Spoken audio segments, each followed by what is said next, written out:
Good morning, children. I am Sarada SS. Now I am going to teach you the new chapter, Natural Resources.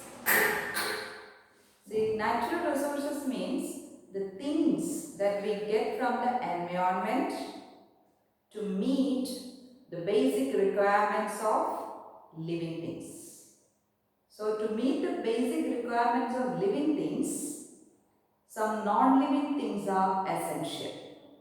Or we can say, for sustaining the life of biotic components, the abiotic components are essential. So, we can say the abiotic components that we get from the environment to meet the basic requirements of biotic components are collectively called natural resources. Actually, the natural resources are water, air, soil. Then the secondary or tertiary resources are there, coal and petroleum, etc. Minerals,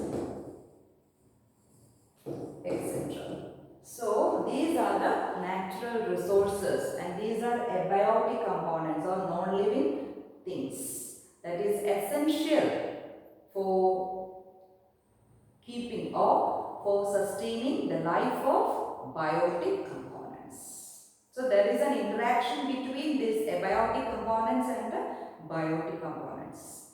And out of this natural resources, actually these natural resources are classified into two. They are inexhaustible natural resources and exhaustible natural resources. So what is meant by inexhaustible natural resources? Inexhaustible natural resources are present in the environment in an unlimited quantity, and that is not being exhausted or diminishing or decreasing due to human activities, and that are called inexhaustible resources. For example, air, soil, solar energy, etc. Okay. And exhaustible resources means the resources which are present in the environment only in limited quantity. In limited quantity only the resources are there in the atmosphere or in the environment, and that is being diminishing or decreasing due to human activities. And that are collectively called exhaustible resources, that is water, then coal, petroleum, then minerals, etc. Forest also a natural resource, that also coming under this exhaustible, because due to deforestation there is a chance of exhaustion of that resource.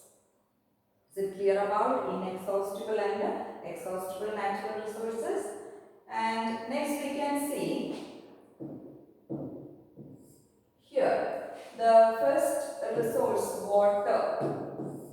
So water, it is essential for sustaining life on earth, that you know. And the second thing is air.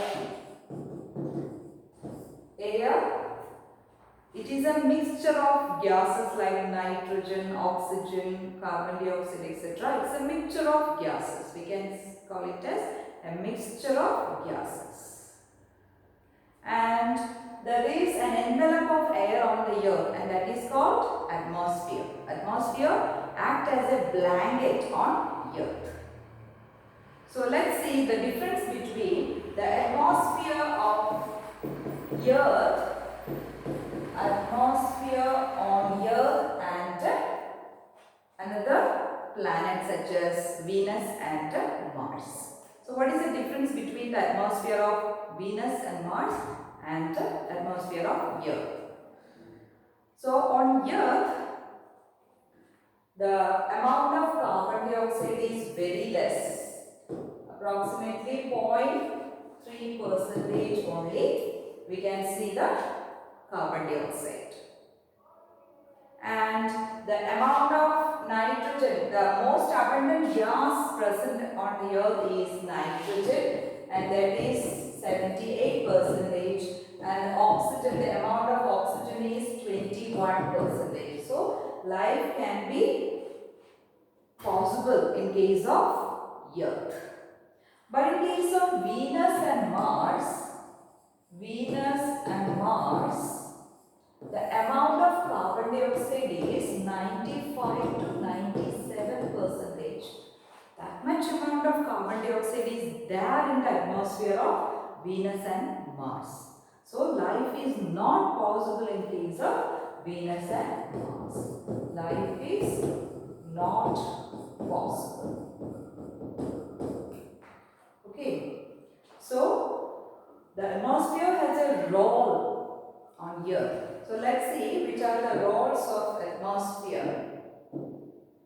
The role of atmosphere in climate control. First one, it keeps the average temperature of Earth. Second point, it prevents the sudden increase in temperature during the daylight hours. And the third point, it slows down the escape of heat into outer space during night. So this is the role of atmosphere in climate control. This is very important. And as I told you, the amount of carbon dioxide is very less on Earth when compared to Venus and Mars. That's why the life is existing here. And next we can see how this carbon dioxide is fixed or remain constant on Earth. There are two ways to keep the amount of carbon dioxide in stable, or we can say carbon dioxide is fixed in two ways on the Earth. They are: green plants convert carbon dioxide into glucose in the presence of sunlight.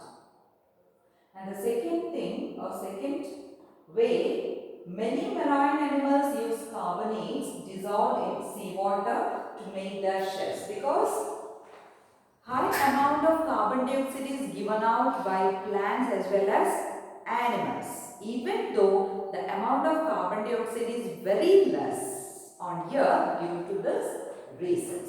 Is it clear? That's why in case of Venus and Mars, the amount of carbon dioxide is very high. There is no possibility of having life on Venus and Mars due to high concentration or high amount of carbon dioxide. Is it clear about the atmosphere and the natural resources? In the next class, we can see biogeochemical cycle. That's all for today.